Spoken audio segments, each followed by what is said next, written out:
뭐뭐 할 거냐면, 우선 12페이지 보시고, 그리고, 여기 교재는 없는데, 개념 5 정형률, 그 다음에, 개념 여러분 뭐 7로 돼 있나요? 자연 친화, 그리고 나서 뒤에 넘기면 소설이거든요. 소설인데, 고전시가를 선생님이 좀 가져왔어요. 그래서 요거하고 고전시가 이 책에 없는 걸, 좀 한번 좀 봅시다. 그럼 좀 도움이 되지 않을까. 물론 이 고전시가는 사실은 이제 2학기 때 합니다. 2학기 때, 여름 방학 때, 여러분들이 이제 2학기 때 사실 이제 고전시가하고 고전문법, 한글 맞춤법이 핵심이거든요. 여러분들이. 그래서, 2학기 때 고전시가에서 고민을 하다가, 원래는 그래서 교재에 실지 않았었어요. 근데 아무래도 여러분들 너무 열심히 들으니까, 선생님이 이제 고전시가를 좀 한번 해줄까? 이렇게 해서, 자, 오늘 준비했으니까, 자, 요거 한번 보십시다. 자, 이것저것 좀 설명을 드릴게요. 자, 먼저 12페이지 봐봐. 자, 거기 객관적 상관물과, 자, 감정이입이 있습니다. 자, 화자의 정서를, 자, 환기. 자, 환기 밑줄 쳐봐.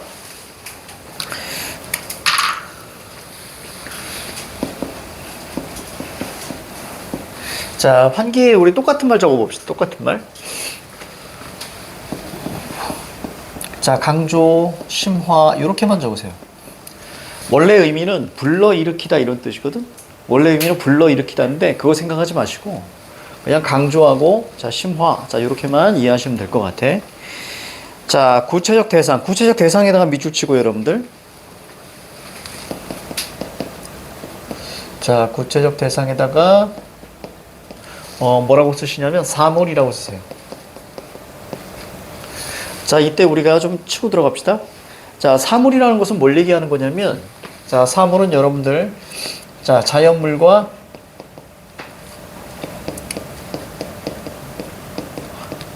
인공물을 모두 합친 개념이에요. 그러니까 우리가 평소에 우리가 사물 그러면 자연물은 아니라고 생각하잖아요. 뭐 쉽게 말하면 저기 뒤에 뭐 이런 식물 이런 건 다 자연물이란 말이에요. 근데 이런 건 사물이 아니라고 생각하지만 문학에서의 사물은 자연물과 인공물을 모두 포함하는 거예요. 알겠지? 그렇게 이해하시면 돼. 자, 이런 사물을 객관적 상관물. 자, 가로 묶으시고. 중요한 건 객관적 상관물이라는 것은 사물을 이야기하는 거야. 표현 기법이 아니야. 자, 이 경우 대상에 화자의 정서를 투영. 자, 투영 밑줄 쳐볼래? 투영.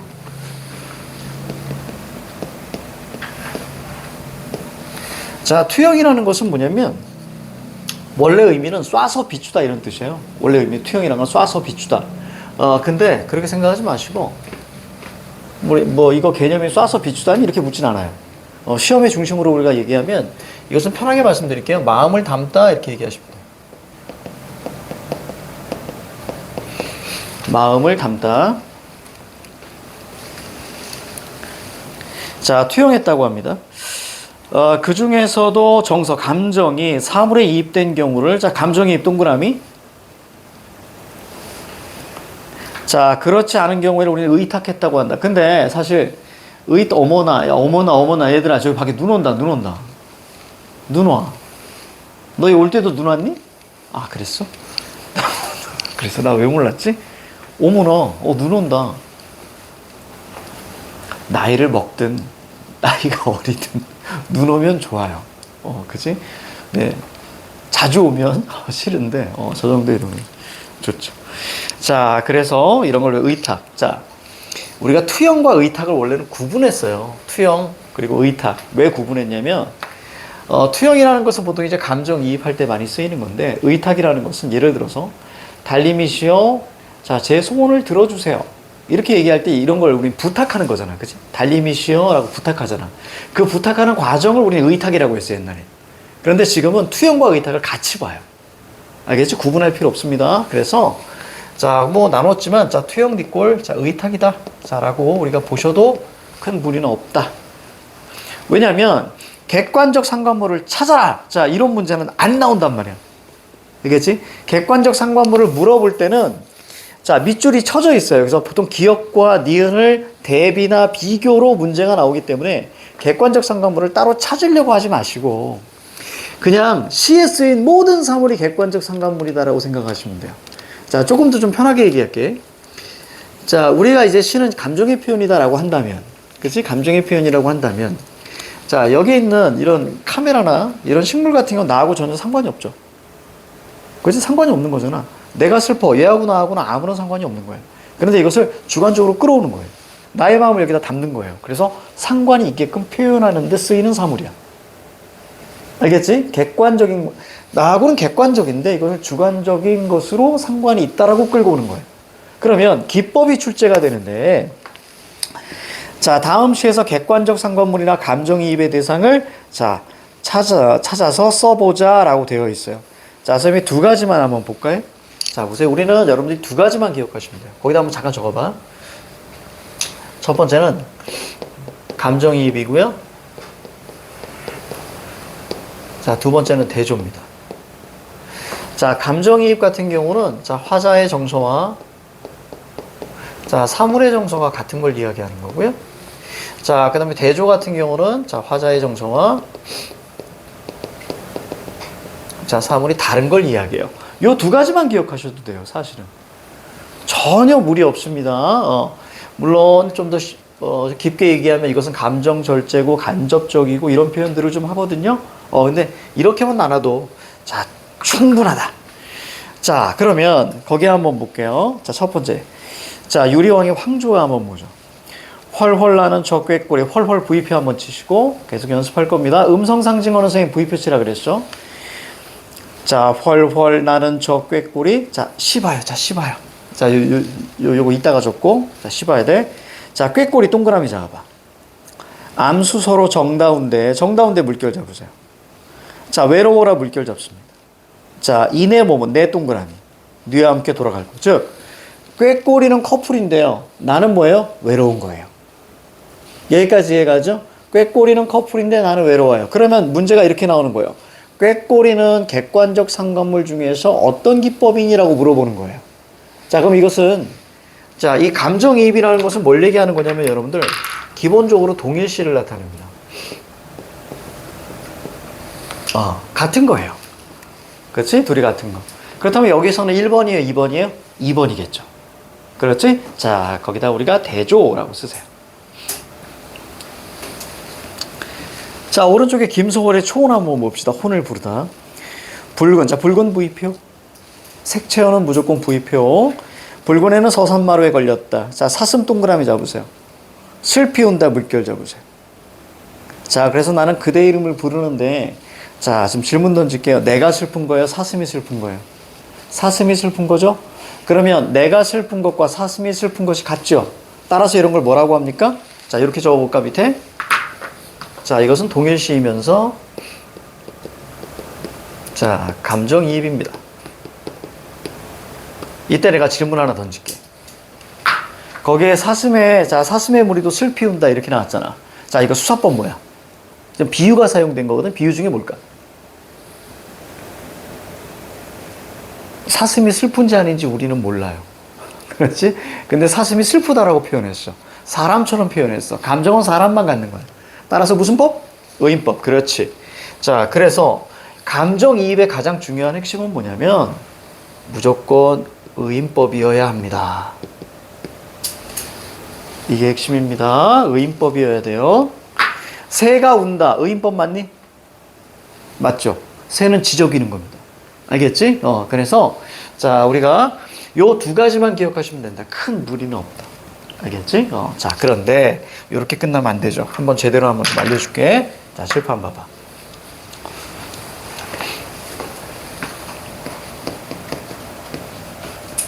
자, 쓸 시간 드릴 테니까 그냥 칠판을 보세요. 자, 감정이 자, 드러나다를 중심으로 두 가지를 볼 수 있어요. 자, 첫 번째는 영탄적이고요. 자, 그 다음에 두 번째는 자, 우리는 감정 절제라고 합니다.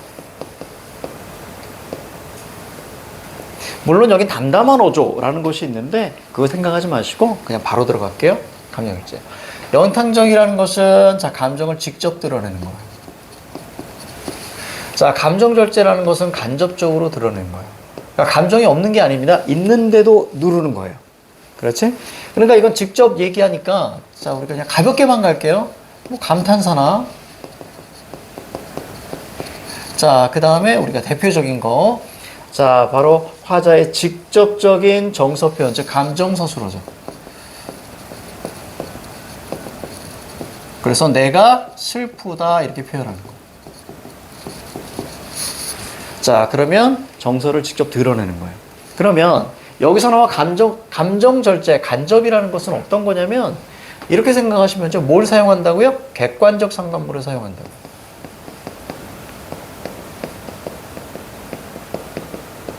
그래서 객관적 상관물이라는 것은 두 가지. 바로 대조와 자, 그 다음에 저게 감정이. 조금 더.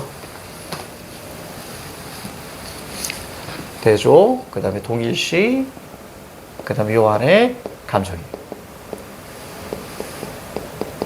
여기까지 해야죠. 이때 감정이은 무슨 법? 의인법으로 많이 사용된다. 자, 그럼 볼까요? 자, 첫 번째. 자, 영탄적. 자, 이걸 직접이라고 얘기하는데. 자, 볼게요. 화자가 자, 독자에게 슬프다. 이렇게 얘기하는 거예요. 그럼 직접 다이렉트로 가죠. 그렇지? 이런 걸 우리는, 자, 영탄적. 두 번째 갑니다. 자, 저기 나와 있는 감정 절제예요. 자, 감정 절제는, 자, 화자가 있고요.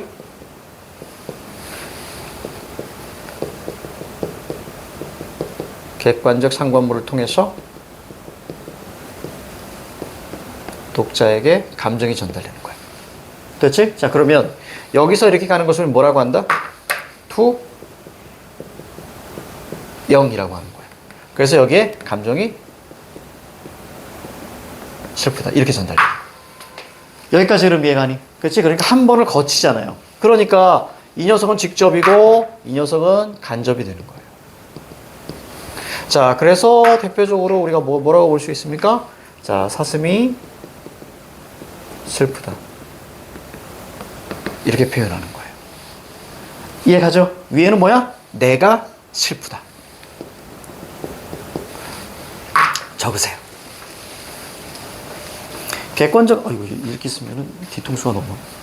자, 객관적 상관물을 되게 어렵게 배우면 끝도 없이 어려워요. 근데 시험에 나오는 것만 쌤이 좀 말씀드린 거야. 이렇게. 그래서 직접 이야기하면 영탄.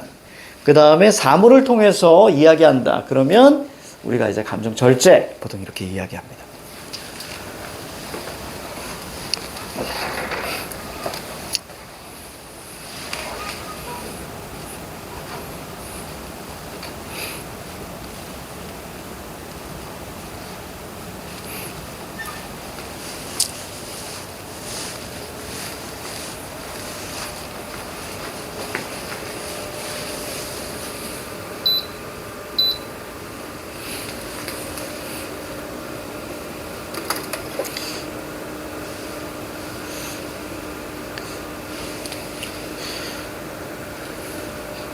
이게 난방기를 쓴 지가 얼마 안 돼가지고 좀만 기다리면 여러분들 졸릴 정도로 따뜻할 거예요.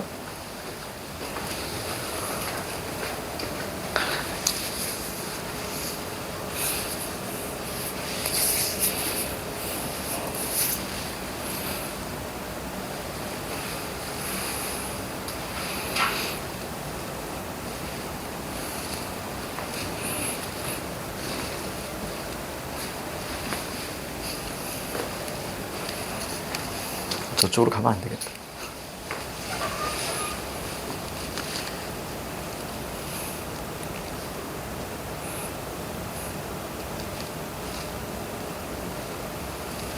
글씨 이상한 거 선생님한테 물어보시고.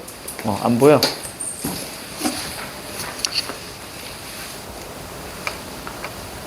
이쪽으로 좀 더.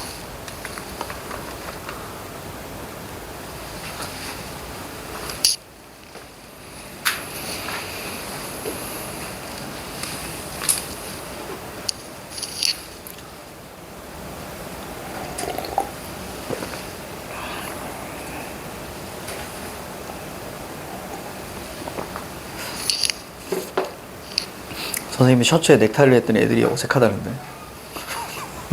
맨날 자유분방한 게 있다가 왜 갑자기 그렇게 입어요? 막 이러고 있는 거야. 그냥 뭐 이유는 없죠. 근데 이제 우리 학원을 이제 차리기 전에는 한 20년간 이러고 다녔으니까 20년 옛날 생각이 나서 하는 거죠. 그때는 훨씬 더 과감했어요. 생각도 안 했어요. 그때는 내 기억에 막 색깔도 막 빨간색 셔츠 막 이런 거 입고 망사 입은 적이 있습니다. 망사 입었을 때 애들 경악했어요. 그래서 그때는 훨씬 더 과감하게 막 꽃무늬 입고 막 그런 거 그런 걸 기억나는데.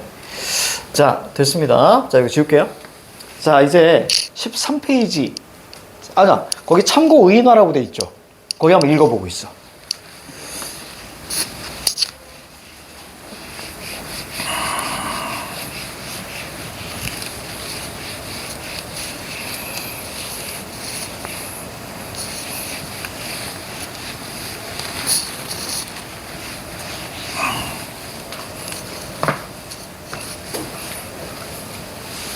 자, 됐어요? 자, 거기 우리가 오른쪽에 개념 5 있잖아. 이거 별표 하나 하세요. 사실은 별표 10개 해도 됩니다. 2학기 때 여러분들이 시조를 배울 때 반드시 여기서 두 문제 나와요. 그냥 단순한 개념 5에서만. 그래서 요거 꼭 잘 보셔야 돼요. 자, 거기 보시면 우리는 이제 시조를 볼 건데요. 자, 조선. 자, 그리고 시조를 볼 거예요. 자, 여기서 너무 자세히 들어가진 않을 거예요. 하지만 핵심 정도만 좀 지금 말씀드릴게요. 중학교 때 우리 시조 배우지 않았니, 혹시? 학교에서? 그치, 맞지? 중학교 때 배웠지? 그럼 어느 정도 알고 있겠구나. 자, 먼저 우리가 볼게요. 그러면 쭉 흐름을 좀 말씀드릴까? 자, 첫 번째, 자, 쓸 시간 드릴 테니까, 자, 보세요. 자, 첫 번째는 뭐냐면 이것은, 자, 고려 말부터 언제까지? 자, 현재까지. 자, 계속적으로 자, 쓰여지고 있는 거고요. 자, 그리고 두 번째, 작자층이 계속 확대됐어요. 작자층이 계속 확대돼서, 자, 양반에서부터 나중에 어디까지? 자, 평민까지 사용하게 됩니다. 쓰게 됩니다. 자, 그래서 저게 가장 중요한 핵심이고요. 물론 저기서 보면 우리가 나중에 배워야 되는 건 평시조, 연시조, 사설시조 이런 거 다 배워야 되는데, 자, 그거는 추후에, 지금은 중요한 게 아니니까. 자, 그 다음에 세 번째, 이제 거기 보시면, 자, 정형률을, 자, 이제부터 우리가 배워줘야 됩니다. 자, 먼저 적어놓고 갈게요.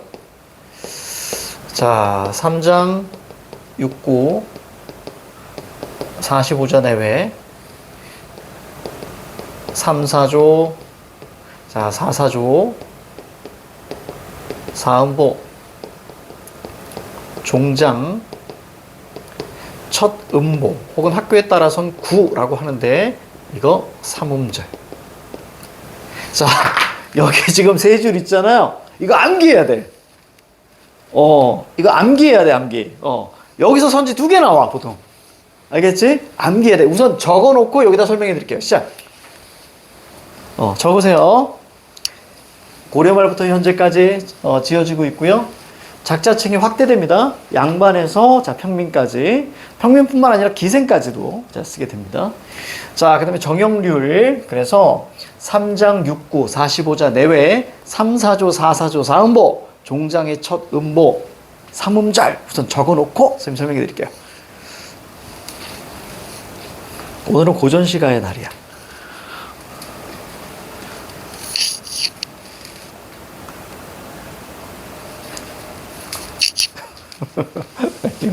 저거 접어야 돼, 저거. 그래서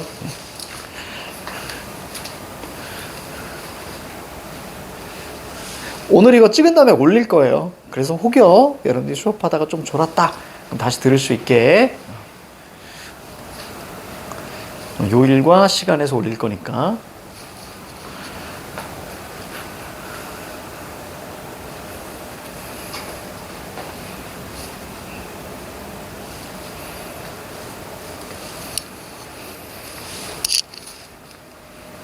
필기 잘하네. 어이구, 잘하네.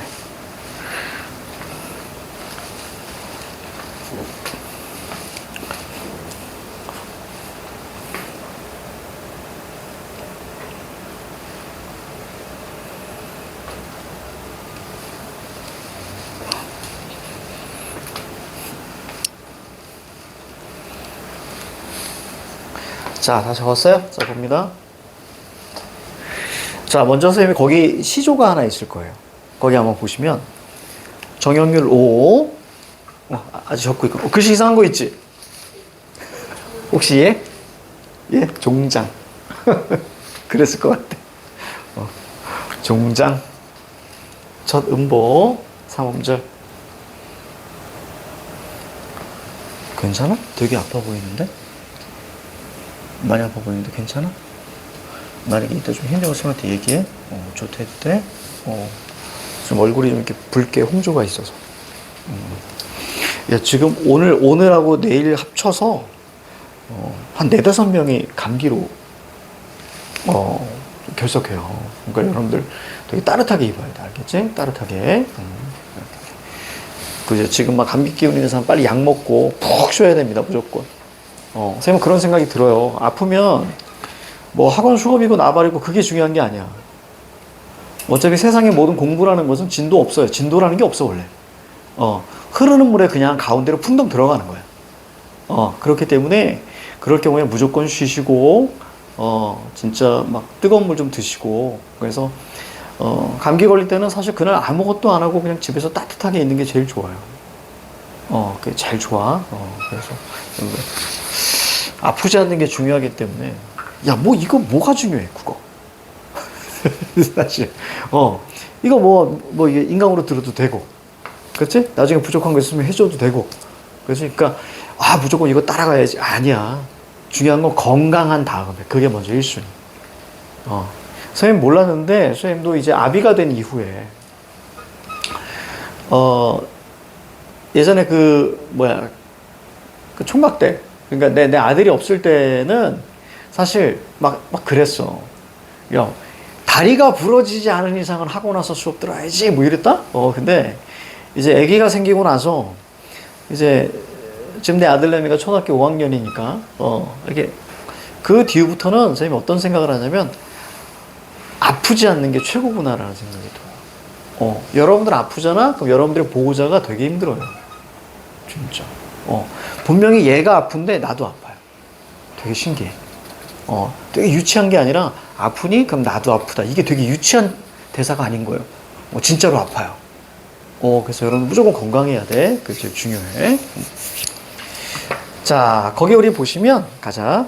시조나 가사에서는 일정한 율격. 자, 일정한 율격 거기다 밑줄 한번 쳐볼래? 그리고 일정한에다가 뭐라고 하냐면 일정한 율격에다 이렇게 써. 정해진 형식에서 나오는, 자, 율격 다른 말로 볼까? 운율. 그렇지. 그러니까 정해진 형식에 써야 되는 거예요. 그래서 시조를 다른 말로 무슨 시? 정형시라고 하는 거예요. 그래서 정형시라는 것은 정해진 형식이 있는 시, 이런 뜻이에요. 한번 적어볼까? 그래서 저기 시조라는 것은, 자, 정해진 형식에 맞추어 쓰는 시예요. 형식이 있는 시예요. 그래서 이걸 뭐라고 한다고요? 정형시. 그러니까 정해진 형식의 시니까 당연히 이게 형식이에요. 이대로 써야 되는 거예요. 3장 6구 45자 내외 3, 4조, 4, 4조, 4음보, 종장 첫 음보, 구는 3음절 이렇게. 알겠죠? 그러면 질문 던질게요. 여기 나와 있는 정형시의 반대말이 뭘까? 자유로운 형식으로 쓰는 거예요. 이걸 자유시라고 하는 거예요. 지금까지 여러분들이 배웠던 현대시는 거의 자유시다라고 생각하시면 돼요. 알겠죠? 그거 적어줄까? 다 적어줄게. 이것의 반대는 자유시입니다. 그렇지. 이렇게까지 알고 있어야 돼. 자, 볼게요. 대표적 사례로 음수율과 음보율을 들 수 있는데, 음수율 동그라미, 음보율 동그라미. 자, 음수율은 일정한 글자 수의 반복. 여기서 한번 끊으시고. 자, 음보율은, 자, 호흡하는 동안 뛰어있는 횟수를 반복. 자, 우선 운율이라는 건 반복. 알죠, 이제? 운율이라는 건 무조건 반복이에요. 자, 그래서 여기 보시면 3, 4, 4, 4 있잖아요. 그쵸? 세 글자, 네 글자, 네 글자, 네 글자가 계속 반복된다는 얘기예요. 그래서 이 녀석을 우리는 뭐라고 할까요? 자, 이것은 음수율이라고 하는 거고요. 그러니까 이건 이제 글자 수예요. 글자 수 반복. 자, 그리고 사음보라고 보이죠? 사음보. 이것을 음보율이라고 해서, 자, 이것은 호흡의 단위입니다. 어떻게 끊어 있는가? 호흡의 단위. 호흡의 반복입니다. 이제 끊어 읽기의 반복이에요. 여러분들이 알아야 되는 음보는 총 두 개입니다. 3음보와 4음보. 자, 이렇게. 그래서 세 번에 끊어 있느냐, 네 번에 끊어 있느냐의 차이인데, 거기 시조가 보일 거예요. 시조가 보일 겁니다. 볼게요.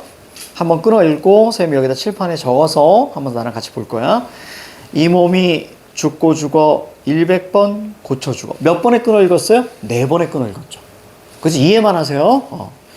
자, 그리고 백골이 진토되어 넋이야 있고 없고 님 향한 일편단심에 가실 줄이 있으랴. 됐습니까? 네 번에 끊어 읽기 때문에 사음보고요. 자, 칠판 이제 봅니다. 이걸로 이제 하나하나 설명해 드릴 테니까. 자, 여기에 있는 시를 그대로 여기다 옮겨 놓을 거예요, 선생님이 지금. 자, 보세요. 그렇지. 자, 갑니다.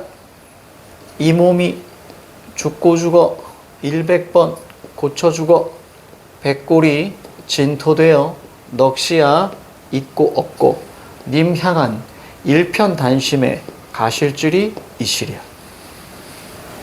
됐죠? 선생님이 이렇게 적었어요. 그러니까 여기 지금 숫자로 되어 있는 걸 우리는 뭐라고 하지? 숫자로 되어 있는 걸 우리는, 자, 이 녀석을 우리는 글자 수를 나타내요. 글자 수. 자, 그래서 3, 4, 3, 4, 3, 4, 3, 4, 3, 4조라고 하는 거예요, 이제. 알겠죠? 글자 수? 자, 그러면 요거 각각의 하나를 우리는 뭐라고 이야기하냐면 음보라고 합니다. 따라서 몇 음보예요? 하나, 둘, 셋, 넷. 그렇지. 여기 아마 4음보, 이게 우리가 보일 거예요. 됐죠? 4음보가 보일 거고. 자, 그리고 이때 음보하고 음보가 합쳐져서 이렇게 묶일 거예요. 그렇지? 이렇게 묶이는 것을 우리는 구라고 합니다. 따라서 몇 구예요? 하나, 둘, 셋, 넷, 다섯, 여섯. 여기까지 이해가죠? 그러니까 총 몇 구? 6구. 이렇게 되는 거예요. 요거 구를 여기다 적을게요. 이렇게. 그래서 음보 더하기 음보는 철저하게 구다라고 생각하시는 게 좋아요. 그래서 몇 개? 하나, 둘, 셋, 넷, 다섯, 여섯. 그렇죠? 그래서 총 6구입니다.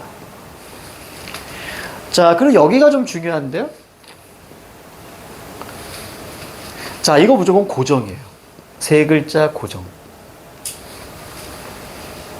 자, 그러면 이렇게 한번 볼게요. 이때 9 더하기 9. 그러니까 한 장은 9가 몇 개? 2개예요. 그렇지? 한 장은 9가 2개예요. 그래서 여기 이 부분을 우리는 뭐라고 이야기하냐면 초장이라고 이야기하고요. 자, 여기를 중장이라고 얘기하고, 자, 그 다음에 여기를 종장이라고 이야기합니다. 그래서 주제는 어디 나오냐면 여기에서 우리가 주제가 나온다라고 보시면 돼요. 됐죠? 요 흐름 잡으세요. 초등학교, 중학교, 고장 그러면 안 됩니다. 고등학교 아니야? 종장. 됐습니까? 자, 그럼 볼게요.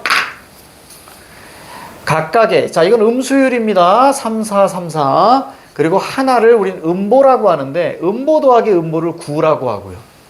그리고 9 더하기 9는 장이라고 하는 거예요. 초장. 됐죠? 여기까지 이해가죠? 자, 그래서 초장, 중장, 종장이라고 이야기하고, 종장의 첫 음보는 3음절 고정이다. 여기까지 이해가죠? 이렇게. 자, 그럼 여러분들 거기 님 향한 밑줄 치고요. 거기다가 고정이라고 쓰세요. 님 향한 밑줄 치고 고정. 자, 그리고 이 몸이 죽고 죽어 100번 고쳐 죽어. 이게 초장, 백골이 진토되어 넋이야 있고 없고 중장, 님 향한 일편단심 가실 줄이 있으랴. 이게 바로 종장 이렇게 이야기합니다. 요거 주제는 이따가 설명해 드릴 거예요. 알겠죠? 지금은 주제 파악하는 게 중요하지 않아요. 그래서 오른쪽에 이것저것 좀 적어놨습니다. 자, 개념 6. 그래서 자연 친화 쭉 나와 있는데 밑으로 내려갈게요. 4대부의 지향적 가치라고 있을 거예요. 그렇지? 자, 이제 칠판 봐요. 요거 좀 지웁니다.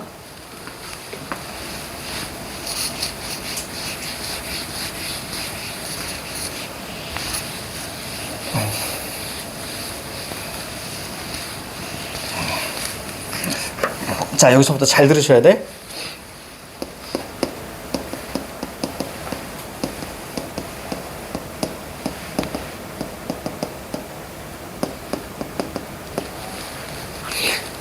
자, 먼저 한번 좀 적고 할까요?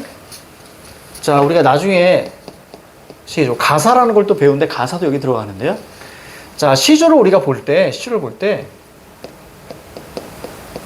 작가가 있느냐 없느냐로 우리가 좀 구분할 수 있습니다. 작가가 있느냐 없느냐로 구분할 수 있어요.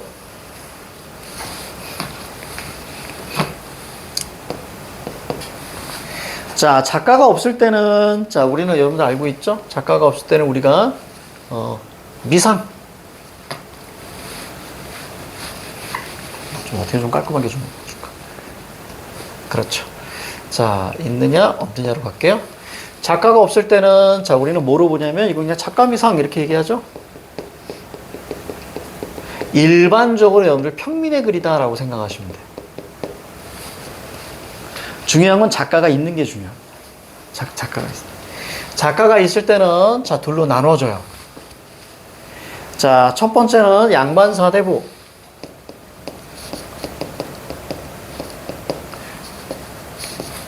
자, 그 다음에 두 번째는, 자, 기생입니다. 두 번째는 기생. 이 기생 밑에다 뭐 하나 쓸 거예요. 자, 여기까지 적어봐. 여기까지. 자, 그럼 볼게요. 이 기생, 자, 기생 갑니다. 이 기생은, 자, 황진이 들어보지 않았니, 혹시? 황진이 들어봤죠? 자, 황진이, 자, 무슨 랑으로 끝나거나 무슨 월로 끝나면 무조건 기생이다라고 생각하시면 돼요. 무조건 기생이다. 그래서 황진이, 홍랑, 개랑, 명월, 강월, 영월. 자, 요렇게 우리가 끝나면, 자, 전부 다 기생이다라고 생각하시면 돼요. 알겠죠? 매월, 뭐 이런 것들 전부 다 기생. 그러면 이 이름이 아니잖아요? 이 이름이 아니면 무조건 양반이다라고 생각하셔야 돼요. 알겠지? 다시. 황진이, 무슨 랑, 무슨 월. 자, 이게 아니잖아요. 그럼 무조건 뭐니? 양반이다라고 생각하셔야 돼요. 자, 그러면 이 양반의 지향적 가치는 세 가지입니다. 자, 첫 번째는 유교적이에요. 자, 두 번째, 이 오른쪽으로 더 갑니다. 자, 두 번째, 우리가 탈속적입니다. 자, 세 번째는 학문수양.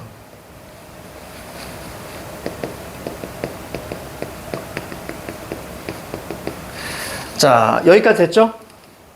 그러면 기생은 뭐만 얘기해? 자, 이 녀석 같은 경우는 무조건 오빠 그리움만 얘기합니다. 기생은 무조건 그리움이에요. 주제는 그리움밖에 안 나와.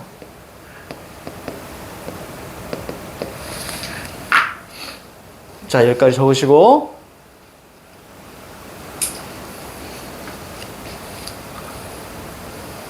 너네 요즘 학교는 가니? 학교 가? 그래? 언제까지 가, 너희들은? 방학식이 종업식인가? 그래? 졸업식? 지금 학교 언제까지 가요, 여러분들? 9일? 1월 9일까지? 그렇구나. 그럼 9일까지 가고 9일날 졸업식이야? 그래? 우리 땐 2월이었는데. 그렇구나. 9일까지 가야 되는구나. 그러면 9일까지 가고 나서 졸업하고 이제, 거의 뭐, 중간에 뭐 학교 이제 뭐 발표나고, 예비 소집 한번 가고, 그렇게, 고딩이구나. 이제, 아이고야. 고딩이구나. 자, 갑니다. 이 세 가지인데요. 자, 가보자. 유교적인 것은 여러분들, 먼저 이거 하나하나 다 설명해 줄게. 자, 선생님 봐. 지금 내가 말씀드리는 건 고전시가의 주제는 작가가 있을 때는 이 네 가지가 다란 얘기야. 네 가지? 네 가지가 다란 얘기야. 그래서 저 네 가지에서 선생님이 읽는 법을 알려드릴 거야. 키워드를 알려드릴 거야. 이런 단어가 들어가고 이러한 기준일 경우에는 주제가 얘란다. 이렇게 되면 주제가 얘란다.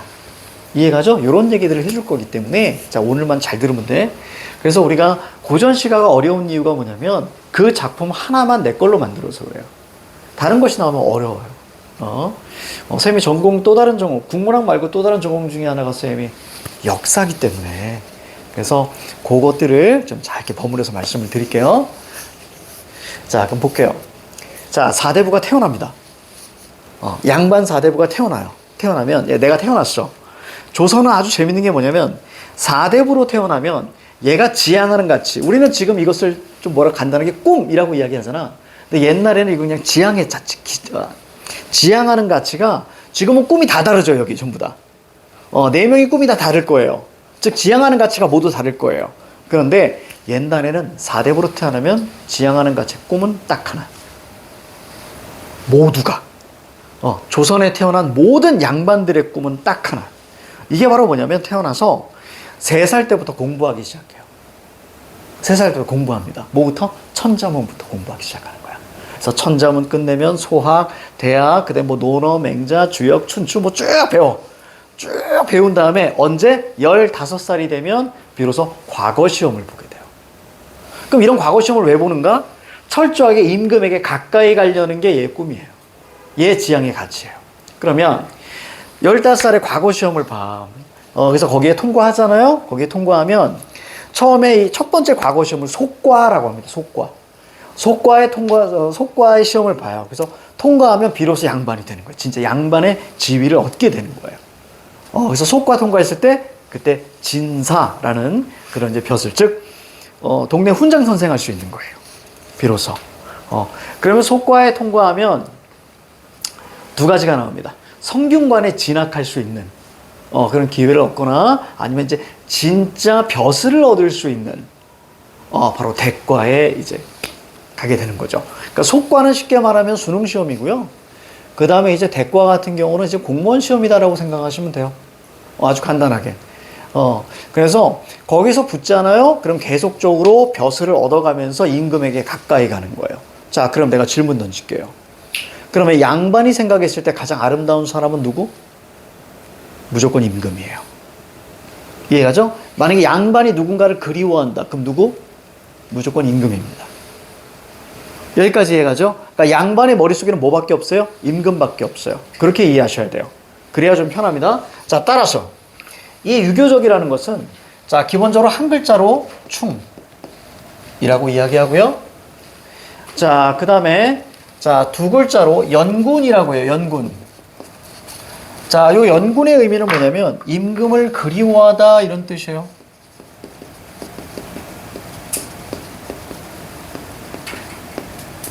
그러면 임금을 그리워하는 것 자체를 우리 뭐라고 한다고요? 충이라고 한다고요. 알겠지? 연이 바로 연인할 때 그 연이에요. 사랑하다. 그렇지? 자, 그 다음에 또 하나. 자, 4글자로 뭐라고 하냐면 지조절개라고 합니다. 미묘하게 다르긴 하지만 다 그냥 간단하게 유교적 충이에요. 기본적으로. 알겠죠? 지조절개 우리가 이따가 말씀을 좀 드릴게요. 이 지조절개라는 것은 꺾이지 않는 마음 정도만 이해하시면 돼요. 알겠지? 뭐 중꺾마라고 꺾이지 않는 마음 정도만 이해하시면 돼요. 자, 그 다음에 여기에서 우국, 나라 걱정하는 것이 나옵니다. 이게 기본적인 유교예요. 물론 인, 의, 예, 지, 효, 제, 충신 이런 거 우리는 유교라고 하는데 시조에서 가장 많이 나오는 건 얘입니다. 얘가 90%야 거의. 유교적인 시에서. 대체 그렇게 이해하시고요. 그러니까 다 뭉뚱그려서 뭐니? 충 이렇게 우리가 이해하시면 돼요. 유교적. 그 다음에 탈속적이라는 것은 속세를 벗어나는 거예요. 속세를 벗어나는 것이기 때문에 자, 이것을 들어봤나요? 자연친화 들어봤니? 자연친화 무욕무심 이렇게까지 알아두세요. 자연친화 무욕무심. 자연친화 무욕무심. 무욕무심이라는 건 욕심이 없다 이런 뜻이에요. 무욕무심, 욕심이 없다 이렇게 말아두세요. 자, 요거는 탈속적인 건 뭐냐면요. 자, 누구야? 사대부가 자신의 모든 꿈을 이룹니다. 그래서 모든 벼슬까지 다 이루고 나서, 그 다음에, 자, 미련 없이 이것을 버리고 어디로 가냐? 자연으로 가는 거예요. 여기까지 해가죠? 그러니까 질문 던질게. 그럼 탈속적 자연친화 같은 경우는, 자, 양반의 슬픔이 나올까, 안 나올까? 절대 나오지 않습니다. 긍정 상황에서 긍정 태도밖에 나오지 않아. 알겠지? 왜? 내가 좋아서 간 거니까. 이렇게. 근데 만일, 임금이, 야, 나 너 쉬어. 꺼져. 그래서 사대부가 자연으로 갑니다. 내가 자의로 간 게 아니라, 임금이 쫓아내요. 그 쫓아낸 자연을 우린 뭐라고 하지? 유배지라고 하는 거예요. 여기까지 해가니? 그러면 거기서는 그러면 양반이 어떨까? 무조건 슬퍼하겠죠. 그럼 거기서 누굴 그리워할 거야? 무조건 임금 그리워하는 거야. 알겠죠? 그렇게까지. 이따가 좀 정리해 줄게. 자, 그리고 학문수양입니다. 많이 나오지 않지만 중요한 시점 몇 개만 알면 돼요. 자, 그러면 요거까지 하고 쌤이 좀 끌고 갈게. 자, 자연이라는 공간을 이해하셔야 됩니다. 세 가지예요. 자연이라는 공간을 이해하셔야 돼. 자, 첫 번째, 두 번째, 세 번째. 자, 첫 번째 자연이라는 공간은 우선 유배지일 수 있어요. 유배지. 모든 유배지는 자연이었거든요. 그래서 유배지에서는 쫓겨간 거기 때문에 당연히 여기 나와 있는 자, 속세를 어떻게 한다? 그리워합니다. 그럼 속세 누가 있으니까? 임금. 그렇지. 즉 임금 옆에 가고 싶은 거예요. 자, 그럼 이거 그림을 한 글자로 뭐라고 해? 충이라고 하는 거예요. 그러니까 유배지는 긍정공간, 부정공간. 부정공간. 그렇지. 그러니까 저기에는 자, 공간이 부정이니까 양반의 슬픔들이 계속 나오는 거예요. 됐죠? 자, 만약에 여기가 바로 이제 탈속적인 공간이에요. 자, 탈속적 공간입니다. 그러면 여기에 우리가 속세가 있을 거예요. 이 속세는 뭐예요? 욕망으로 가득 찬 곳이에요. 벼슬을 얻는다는 건 부귀영화, 욕망을 얻는 거니까 얘에 대해서는 바로 뭐합니까? 거리감을 갖습니다. 여기는 어떤 공간? 플러스 공간. 이렇게. 그 다음 마지막에 학문수양이에요. 이렇게. 자, 됐죠? 자, 이렇게. 자, 그래서 요거 다 적었습니까? 자, 적고. 자, 이제 자연친화를 선생님이 좀 가볍게 좀 설명해 줄 거야. 자, 칠판 봐요.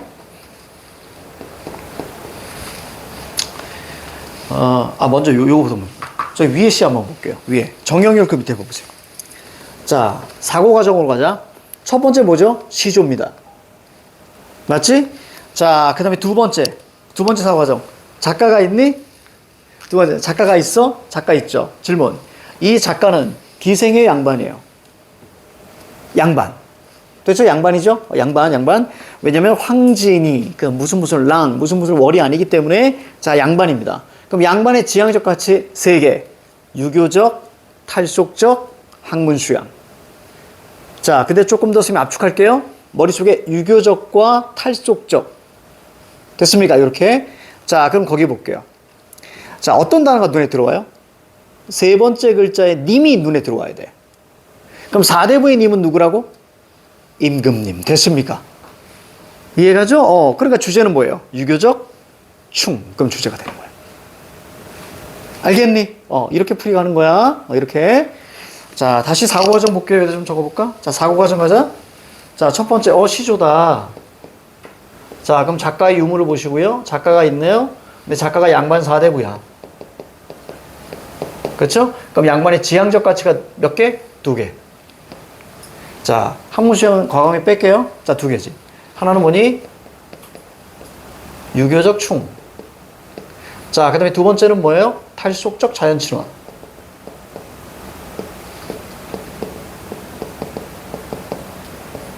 여기까지 됐죠? 그리고 이제 어떤 게 눈에 보여요? 님이 눈에 들어왔지. 자, 그러니까 얘가 핵심. 이 님은 바로 누구죠? 임금님. 그래서 주제는 뭐가 되는 거야? 유교적 충. 이게 주제. 알겠어? 요 사고 과정이 필요한 거야. 이 사고 과정이. 자, 그럼 요 주제는 끝난 거예요. 알겠죠? 시조는 이게 끝난 거야. 그래서 보통 거기 우리가 님 향한 일편단심에 가실 줄이 있으랴. 여기 뭐가 나온다 그랬어? 여기에 중요한 게 주제가 여기서 나온다 그랬지, 그지? 그리고 일편단심 밑줄 치세요. 일편단심, 이게 핵심어야. 일편단심, 핵심어. 거기다 핵심어라고 쓰세요. 한 글자 뭐라고 할래?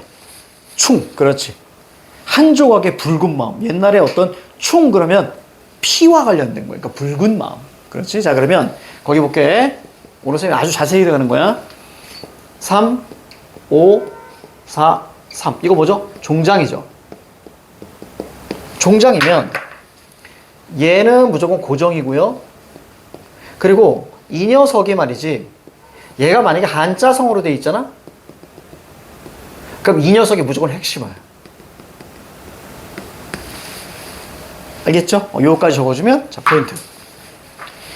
오늘 고전시가 너무 깊게는 안 들어갈 거예요. 그냥 여러분들이 만약에 고전식을 조금 이해하는 정도로만 치고 들어가. 너무 자세히 들어가는 건 아닐 거예요. 자, 여기까지 적고.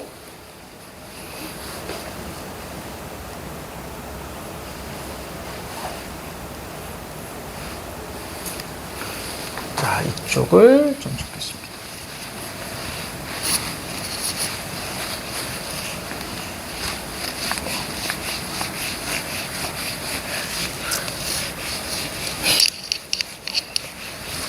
그래서 키워드를 잡는 게 매우 중요하다.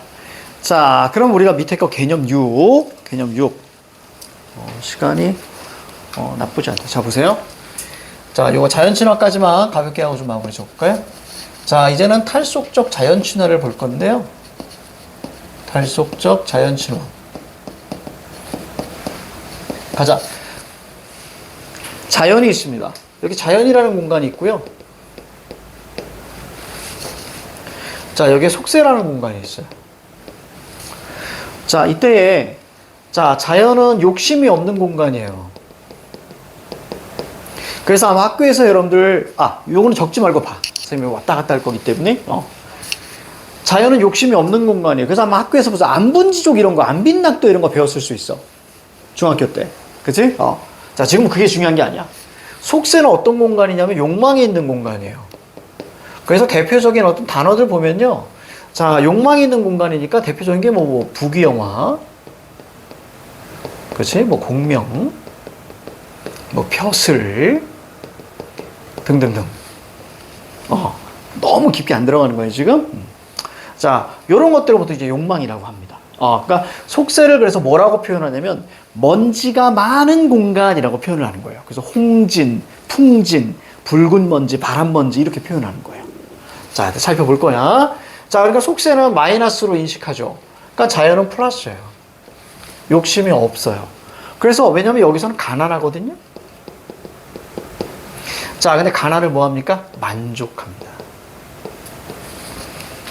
여기까지 이해가죠? 그래서 이런 걸 우리는 학교에서는 여러분들이 안빈낙도 혹은 안분지족 이렇게 배웠을 거예요. 안빈낙도,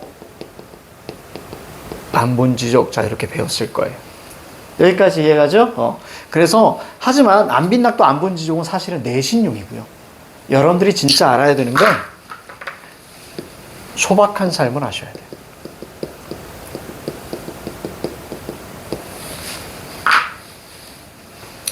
자, 그럼 자연에서는 어떤 모습으로 살아가느냐가 중요해요. 요거까지 말하고 바로 들어갈게. 이 자연은 어떤 모습으로 가냐면 여기서는 뭐냐면 숨어 지내거든요. 이걸 은거, 속세에 나오지 않고 숨어 지는 거예요. 그래서 숨어 지내는 걸 은거라고 하고요. 그러면 어떻게 사니? 그러면 자, 보세요. 우리 가끔 이제 어르신들 얘기할 때 난 나중에 은퇴하고 나서 저기 시골에 가서 농사 짓고 살 거야 이런 얘기 들어본 적 있어 혹시? 시골에서 전원주택 짓고 농사 짓고 살 거야 이렇게. 시골 내려가 살 거야. 그러니까 지금은 농부처럼 이야기를 해요. 이해가죠? 선생님도 사실 그런 거 있어요. 선생님은 나중에 은퇴하고 나서 약간 좀 너무 깡시골 말고요. 나는 자연인이다 나오는 그런 삶 말고요. 어느 정도의 좀 이렇게 선생님은 편이 좀 있어야 돼요. 조금 편이 좀 있어야 되기 때문에 약간의 좀 이렇게 교외로 나가서 거기에 조금만 이제 전원주택 하나 서 거기서 살고 싶은 게 내 꿈이야. 개 한 마리, 고양 한 마리 마당에다 키우면서. 이해가죠? 자, 근데 내가 만약에 얘들아, 난 나중에 꿈이 저기 시골에 가서 농사 지으면서 살 거야. 내가 진짜 농사 짓겠니? 선생님 농사 안 지어요. 그거 아무나 짓는 거 아니에요. 진짜 힘들어요. 선생님 봐도 왜소하잖아. 선생님 몸으로 하는 거 잘 못하더라고, 내가 보니까. 자, 근데 옛날에는 농부처럼 살 거라고 하지 않았습니다. 얘가 중요합니다. 이거 절대 잊으시면 안 돼요. 사실 자연질환에서 제일 중요한 게 난 얘라고 생각해요. 어부. 어부처럼 살 거야 라고요. 그러니까 당연히 고기 잡으면서 이렇게 사는 거예요. 여기까지 이해가죠? 자, 그러면 어부처럼 사는 거니까, 자, 이때 중요한 포인트. 그럼 질문 던질게. 만약에 자연친화 시절을 우리가 이따 볼 겁니다. 볼 건데, 어부 얘기가 딱 나왔어요. 그러면 이거는 구체적 직업이다. 그럼 틀린 거예요, 무조건. 구체적 생활 아닙니다. 관념적인 거예요. 간단하게 생각하시면 돼요. 나는 어부처럼 살 거고, 뭐, 낚시를 들이우고, 이 낚시를 이렇게 얘기하지만 사실은 고기를 잡기 위한 거 아니에요. 야, 사대부가 어떻게 물고기를 만지냐고. 아주 간단한 내용이야. 사대부는 물고기를 안 만집니다. 그리고 사대부는 이렇게 몸 안 움직여요. 이해가니? 그러니까 어떤 거야? 관념적인 거다. 관념적. 아까 내가 얘기했던 것처럼. 나 나중에 시골에 농사 짓고 살 거야. 절대로 난 농사 안 짓습니다. 이해가죠? 이런 느낌이라고 보시면 돼요. 자, 여기까지 적었나요? 자, 그러면 여기서는 자, 속세는 뭐야? 그렇지. 거리, 단절감. 그렇지. 이런 걸 갖게 되는 거예요. 그래서 자연은 무조건 긍정입니다.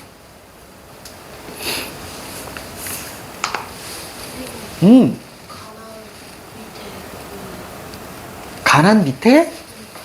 안빈낙도? 안분지족? 몰라도 돼. 아직 내신할 때 하면 돼, 이건. 안빈낙도, 안분지족. 근데 이걸 뭐라고 한다? 소박한상. 자, 볼까요? 여기 속세의 삶은 어떠니? 분주하니 한가롭니? 분주하지.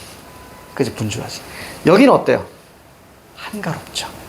그치? 그리고 노는 거, 유유자적. 이런 표현을 쓰는 거예요. 자, 여기에는 뭐예요? 서로 구분되어 있어요. 신분도 구분되어 있고, 그리고 시비가 많아요. 서로 모함도 하고. 여기는 어떻게 해요? 친화, 동화, 함께 지내는 거예요. 이런 것들을 우리가 이해를 할 겁니다. 자, 거기 개념 6. 자, 거기 볼게요. 자, 자연 친화 있습니다. 예로부터 동양에서는 자연을 삶과 죽음의 근원적인 장소로 여겨왔다. 따라서 사대부들은 정치를 하다가도 자연으로 돌아가는 경우가 많았습니다. 자, 그럼 거기 정치 세모 잡아. 거기다 적으세요. 욕망이라고 적으세요. 정치 세모 잡고 욕망. 자연 동그라미 쳐요. 자, 자연 동그라미 치고, 자, 무욕무심이라고 적어봐. 욕심이 없는 거야. 무욕무심.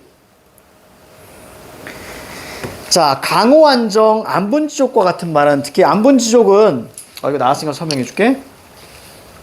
신을 이따가 볼 거예요. 자, 거기 봐봐. 강호안정 갑니다. 얘가 자연이에요.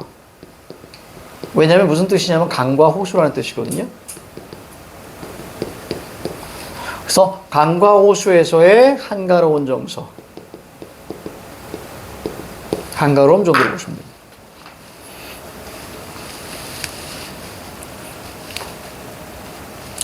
자, 안분지족이라는 것은, 자, 분수에 만족하다 이런 뜻이에요. 그래서 가난을 만족하게 여기는 마음 이런 뜻입니다. 안분지족. 글씨 이상해? 강과 호수, 한가로움. 자, 그래서 자연과 더불어 사는 삶 속에서 만족감, 동그라미 치고 별표. 이거 중요합니다. 만족감. 안분지족, 이 족이 만족감이야. 드러낸 말로 볼 수 있다. 특별히 오직 자연에서 풍류. 자, 동그라미. 자, 자연과 한 몸이 되는 경지에 사는 것을 무라일체. 자연과 내가 하나가 되는 걸 이야기합니다. 이걸 무라일체. 익숙하죠? 자, 그러면 밑에다가 딱 3줄만 적어봅시다. 그리고 잠깐 쉬고, 자, 밑에 시조 볼 거예요. 자, 3줄만 적어보자. 자, 첫 번째, 아름답다. 자, 두 번째, 소박한 삶. 자, 소박한 삶이라는 건 가난을 만족하는 거예요. 자, 그 다음 세 번째. 자, 한가로움. 유유자적.